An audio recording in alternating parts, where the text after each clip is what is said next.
I am continuing my reading. What I'm doing in this series is to read through the entire standard works of the Church of Jesus Christ of Latter-day Saints. This consists of the Bible, the Book of Mormon, the Doctrine and Covenants, and the Pearl of Great Price.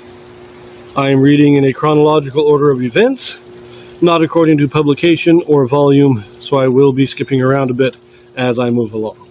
Now we are continuing with Ezekiel. This will be chapter 30. Not too long. Again, we are in the 11th year of Zedekiah. This is the year that Jerusalem is destroyed, Zedekiah taken captive into Babylon. I believe that's the time of the last chapter we read. We'll see if this chapter keeps us in this year. The word of the Lord came again unto me, saying, Son of man, prophesy, and say, Thus saith the Lord God, Howl ye, woe worth the day. For the day is near, even the day of the Lord is near, a cloudy day. It shall be the time of the heathen. And the sword shall come upon Egypt, and great pain shall be in Ethiopia, when the slain shall fall in Egypt, and they shall take away her multitude, and her foundations shall be broken down. Ethiopia, and Libya, and Lydia, and all the mingled people of Cub, and the men of the land that is in league shall fall with them by the sword. Thus saith the Lord, they also that upheld Egypt shall fall, and the pride of her power shall come down. From the tower of Syene shall they fall in it by the sword, saith the Lord God. And they shall be desolate in the midst of the countries that are desolate, and her cities shall be in the midst of the cities that are wasted. And they shall know that I am the Lord, when I have set a fire in Egypt, and when all her helpers shall be destroyed.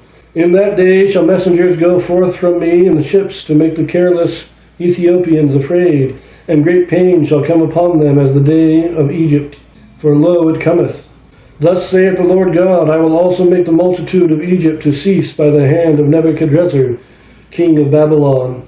He and his people with him, the terrible of the nations, shall be brought to destroy the land, and they shall draw their swords against Egypt, and fill the land with the slain.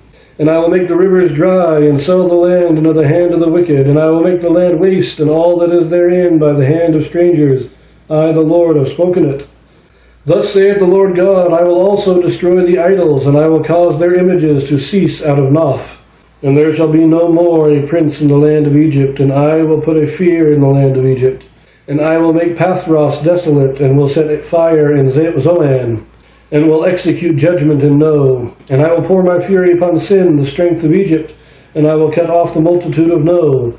And I will set fire in Egypt. Sin shall have great pain, and No shall be rent asunder, and Noph shall have distresses daily. The young men of Avon and of Pi Beseth shall fall by the sword, and these cities shall go into captivity. At Nehephnehes also the day shall be darkened, when I shall break there the yokes of Egypt, and the pomp of her strength shall cease in her. As for her, a cloud shall cover her, and her daughters shall go into captivity. Thus will I execute judgments in Egypt, and they shall know that I am the Lord. Now, I think most of these names are all cities in Egypt. There might be just some cities that were controlled by Egypt, but we do have other countries here mentioned as well. Ethiopia, Libya, Lydia, and Cub, or Chub, I don't know exactly. But those are all nations that are in league with Egypt, that are their helpers. They're their allies, and they're all going to suffer for it. But I like some of these places. So this is again, the tower of Syene shall they fall in it by the sword. This is from Migdol to Syene, is what that means. Noph, it says, is the city of Memphis. The city of No. There's the city of No, there's the wilderness of Sin. All these places are in the control of Egypt, and they're all going to be destroyed and laid desolate. Verse 20.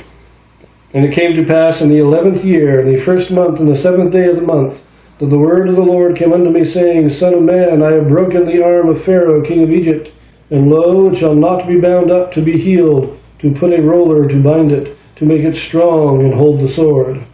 Therefore thus saith the Lord God, Behold, I am against Pharaoh, king of Egypt, and I will break his arms, the strong, and that which was broken, and I will cause the sword to fall out of his hand, and I will scatter the Egyptians among the nations, and will disperse them through the countries.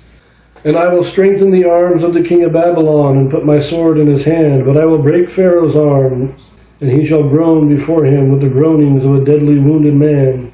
But I will strengthen the arms of the king of Babylon, and the arms of Pharaoh shall fall down. and they shall know that I am the Lord, when I shall put my sword into the hand of the king of Babylon, and he shall stretch it out upon the land of Egypt.